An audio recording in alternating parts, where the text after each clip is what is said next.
Hello दोस्तों, मैं आज आपके लिए लेकर आई हूँ नई कहानी भूतनी का घर। बहादुरगढ़ नाम के शहर में एक बेहद पुराना घर था। उस घर को सब लोग भूतिया और अपशकुनी कहते थे, क्योंकि जो भी वहां रहने आता उनकी किसी न किसी कारण से मृत्यु हो जाती।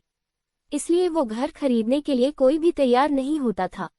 एक बार विजय नाम के शख्स ने उस घर को बहुत ही सस्ते दाम में खरीद लेता है और अपने बेटे मोनू के साथ सारा सामान लेकर वहां रहने आ जाता है।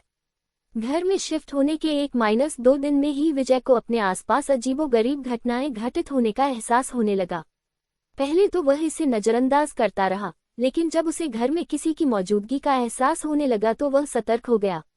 एक दिन मोनू दौड़ता हुआ विजय के पास आया और कहने लगा कि वॉशरूम में पानी अचानक बंद हो गया और उसने वहां सफेद कपड़े में एक औरत को देखा।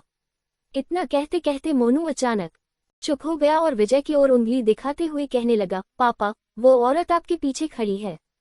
इतना कहकर मोनू ने डर से चीखने लगा।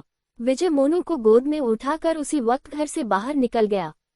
मोनू बहुत सहम गया था, तो उसका डर भगाने के लिए विजय ने उसके लिए एक कुत्ता खरीदा और उसे साथ लेकर तीनों घर वापस आ गए।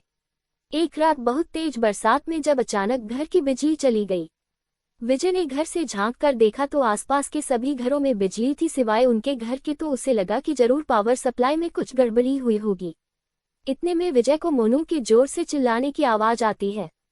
विजय दौड़ता हुआ टॉर्च लेकर उसके पास जाता है। मोनू को दोबारा से घर में वह औरत दिखाई देती है।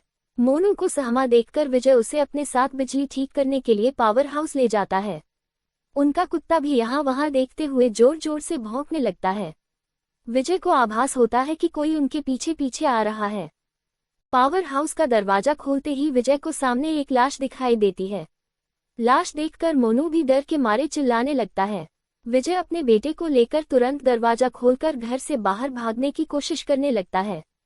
घर से बाहर निकलते हुए अचानक विजय का पांव दरवाजे के पास बनी लकड़ियों की सीढ़ियों में फंस जाता और बहुत कोशिश करने पर भी वह पांव बाहर नहीं निकाल पाता।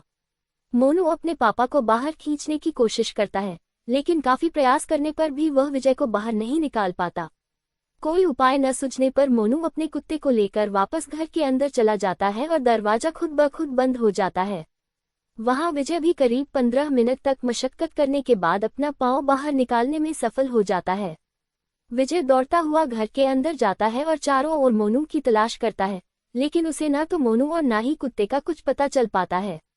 बहुत ढूंढने पर भी जब दोनों नहीं मिलते तो विजय हार मान लेता है और उनके दोबारा मिलने की आस में वहीं रहने लगता है। कुछ दिन बाद विजय बिजली की लाइन को ठीक करने के लिए एक इलेक्ट्रिशियन को बुलाता है, लेकिन घर में दाखिल होने से पहले ही वह दरवाजे से ही उल्टे पैर भाग जाता है। विजय के पूछने पर वह कहता है कि आपके घर में एक औरत, एक बच्चा और एक कुत्ते का भूत दिखाई दे रहा है। इलेक्ट्रिशियन की बात सुनकर विजय उदास हो जाता है। उसे एहसास हो जाता है कि अब उसका बेटा कभी लौटकर नहीं आएगा, जिसके बाद विजय वह घर छोड़कर चला जाता है और कभी लौटकर नहीं आता। कहानी से सीख, किसी भी चीज पर अपना समय व धन निवेश करने से पहले जांच पड़ताल कर लेनी चाहिए। अगर आपको हमारी चुड़ैल की कहानी पसंद आई होगी तो चैनल को सब्सक्राइब, लाइक और कमेंट शेयर जरूर करें। धन्यवाद।